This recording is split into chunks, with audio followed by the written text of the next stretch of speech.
6 जिलों में 7 हमले किए। इसी दिन ने नेपाल का गृह युद्ध की शुरुआत की, जो देश के इतिहास में सबसे हिंसक संघर्षों में से एक बन गया।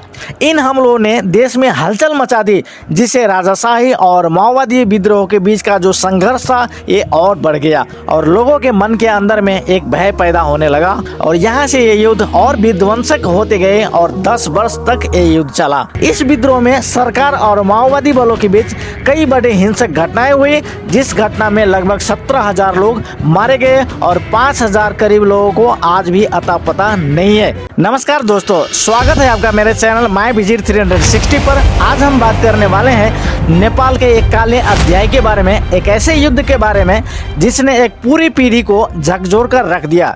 यह है नेपाल का गृह युद्ध, जो साल 1996 से लेकर साल 2006 तक चला था। इस युद्ध के दौरान हुए 5 सबसे बड़े हिंसक घटनाओं के बारे में आज हम बात करेंगे। ये कहानियां दिल दहला देने वाली है, लेकिन इतिहास को याद रखना जरूरी है ताकि हम गलतियों को दोहरा न सके। नेपाल में सदियों से राजाओं का शासन चलते आ रहा था, लेकिन समय के साथ यह राजाशाही और भी अधिक दमनकारी होती गई। राजाओं ने अपने शक्तियों का गलत इस्तेमाल करते हुए जनता के हितों को अनदेखी की और विशेष रूप से गरीबों और दलितों को बुरी तरह से दबाया गया।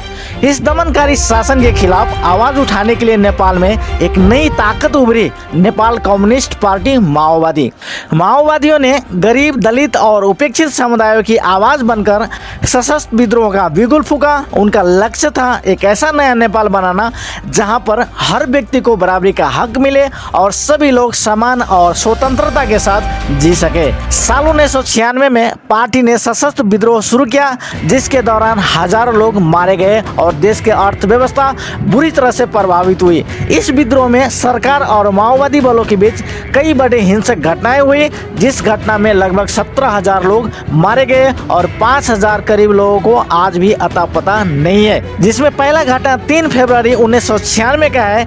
इसी दिन नेपाल के अलग अलग माओवादी समूह ने एक साथ 6 जिलों में 7 हमले किए। इसी दिन ने नेपाल का गृह युद्ध की शुरुआत की, जो देश के इतिहास में सबसे हिंसक संघर्षों में से एक बन गया।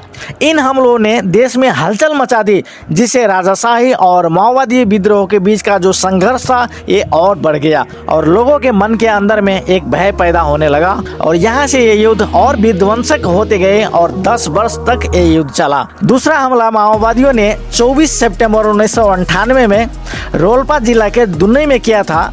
माओवादियों द्वारा किया गया यह प्रारंभिक बड़ा हमला था। इस हमला ने संघर्ष और ज्यादा भयानक होगा ऐसा संकेत दिया।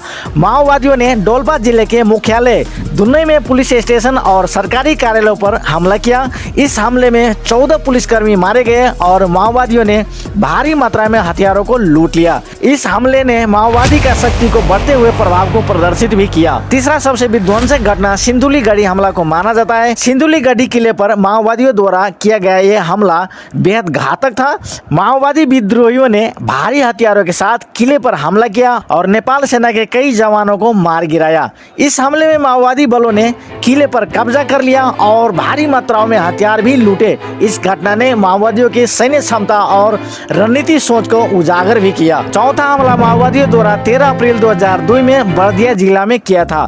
माओवादियों ने बर्दिया जिले के भेरी और बाबई क्षेत्रों में एक साथ हमला किया। इस हमले में माओवादी बलों ने सुरक्षा बलों के ठिकाने पर हमला किया और भारी मात्रा में हथियार, गोला बारूद और अन्य संसाधन लूटे। इस हमले में सुरक्षा बलों को भारी नुकसान हुआ और इसने माओवादियों की ताकत को और बढ़ा दिया। पांचवा जो सबसे विध्वंसक हमला माओवादियों ने किया था और इस घटना को सबसे विध्वंसक घटना माना जाता है, यह मैगदी जिला का बेनी में किया गया माओवादी हमला संघर्ष के दौरान सबसे भीषण घटनाओं में से एक था। माओवादियों ने बेनी के सरकारी कार्यालयों और पुलिस स्थानों पर भारी हथियारों के साथ हमला किया। इस हमले में 29 सुरक्षाकर्मी मारे गए और माओवादियों ने शहर में तबाही मचाई। यह हमला माओवादी विद्रोह की चरम अवस्था का प्रतीक भी था। इन हमलों ने नेपाल में माओवादी विद्रोह की तीव्रता और माओवादी ताकतों को दर्शाया और अंततः यह संघर्ष 2006 में शांति समझौता के साथ समाप्त हुआ, जिसके परिणाम स्वरूप नेपाल में राजाशाही का अंत हुआ और देश एक संघीय लोकतांत्रिक गणराज्य बन गया।